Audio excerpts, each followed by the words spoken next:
Yan, good morning! Marami na namang bunga ang ating bayabas na kailangang balutin. Ayan o.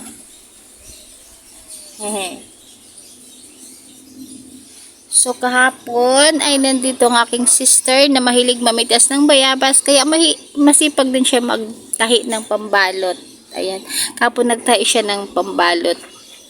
Yung mga tela, yung mga hindi na ginagamit na tela. Tinahi niya.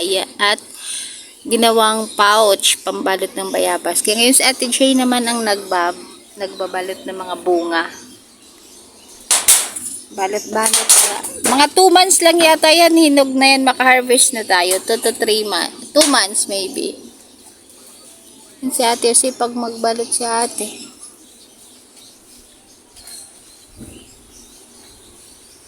Maulan-ulan na rin naman. Unti-unti nang umuulan ngayon. So, di na masyado mag-suffer sa init yung ating mga tanim.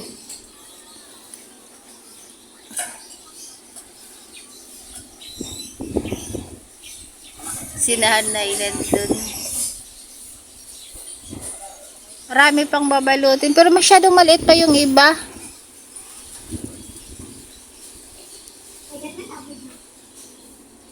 No, you're not allowed to get your tablet because you didn't do math yet. Okay, enjoy sa Yung nandito te, babalutin mo ba to? Yon, sa may uluhan mo malapit? May isa pa. Yan. Yung sa taas, abot mo ba? Ayun o, sa taas. Sa uluhan mo, straight mo lang yan. Madami puting! Yan. Oo. Pwede na yun. Tanggalan mo ng dahon, te, pag binalot mo. Para hindi mabulok. Mapunta lang din kasi sa loob ng tela yan. Okay, thank you. And we will update you pag pag mag-harvest na. Pag harvest time, I will update.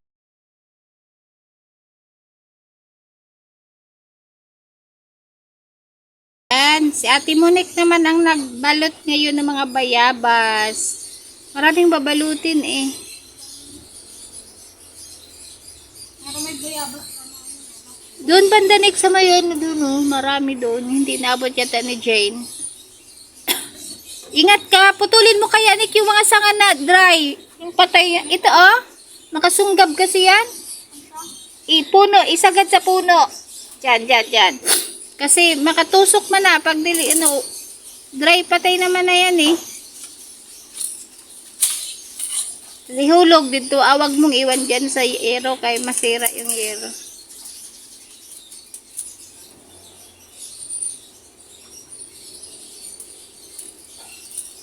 Maraming babalutin. Kaya gawa na, tahi sila nanay ng pambalot. Sabay-sabay naman yung pamumunga niya ngayon. So, ang paghinog naman yan, sabay-sabay din yan halos. May hinog kang nakuha, te? Meron dalawa. Higagmay pa. Pero di alanganin pa. Alanganin pa man siguro na. I-check.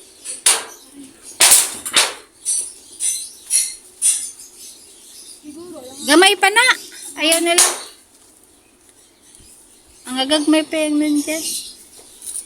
Pag nandito yung mga pamangkin ko, yun silang nagbabalot. Dati, ako yung umaakyat kasi nga wala akong mautusan. Ngayon, nandyan naman yung stepdaughter ko. Tapos, minsan itong pamangkin ko pumapasyal dito sa bahay. Kaya sila nang umaakyat para magbalot ng mga bayabas. Kasi pag hindi po yan binalot, sayang lang talaga. Kakainin ng mga insekto. So, ayan guys. Ayan, marami na tayong nabalot na bayabas. So, update ko na lang kayo pag mag-harvest na ulit tayo. Ayan. Thank you for watching for now. Thank you. Hello everyone! Nandito pa ako ngayon sa aking bayabas. Ayan, sa punong bayabas. So, di pa po tayo ngayon mag-harvest kasi alanganin pa eh. Kagaya nito, di pa siya malambot, di pa siya totally ripe. So, ang gagawin ko, magbabalot ako ulit. Kasi ang dami na pong nakabalot, look oh.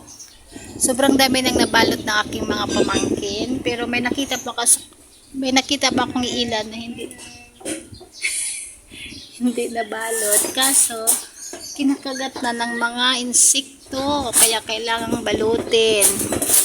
Pakita ko sa inyo. Ito, kailangang balutin. Kasi may mga kaya gumagapa.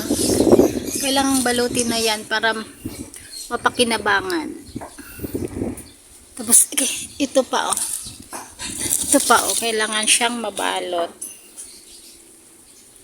Wow, this one is big. Pero, hindi siya nabalot ng maaga. Kaya may mga ano na, pero na siyang kagat. Pati ito, magbabalot tayo ngayon. Marami na mga nabalot, mga maliliit pa to. Ito. Ayan po oh. Ayan po yung mga kumakagat. Yan. Kailangan nating balutin yan. Ano. Daming insekto. Tapos ito din.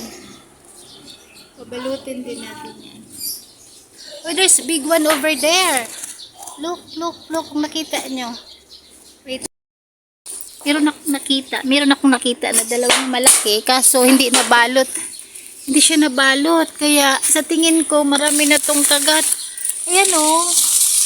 Wait. Hindi nakita to ng mga pamangkin ko. Ayan oh. Dalawang malalaki. Kaso puro kagat na. Dahil hindi nila nabalot. Wait. Ayan oh. Wow. Malaki na. Kaso lang hindi nabalot. Sira na to sa loob. Ay sorry. Sira na to sa loob. Kaya ano, balutin na natin. Ang daming bunga ng bayabas na to. So tanggalin na natin kasi tanggalin ko na lang to. Sira na yata to. Sayang na, hindi nabalot.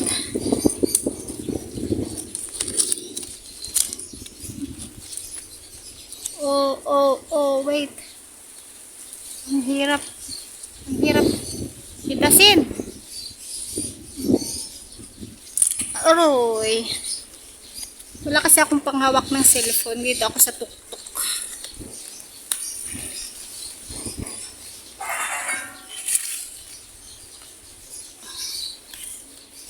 Uy! Nalaglag na eh. Nalaglag yung isa. Ayan, no, hindi siya nabalot. Kaya may sira. Sayang. Nalaglag yung isa. Nabitawan ko. Tingnan natin yun mamaya. Ito, mga ano pa to. Mga maliliit pa to.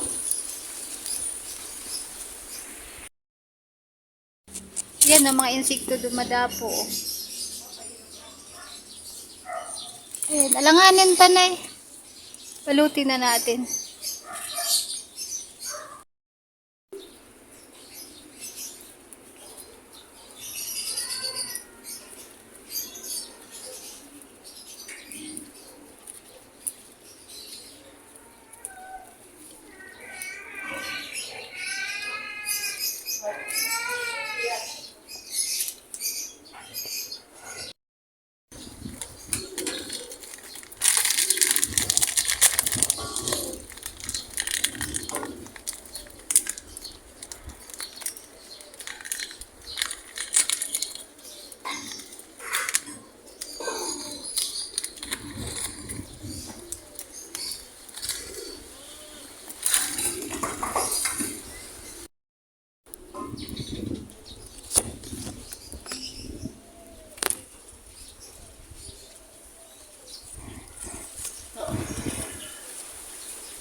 Pitasin na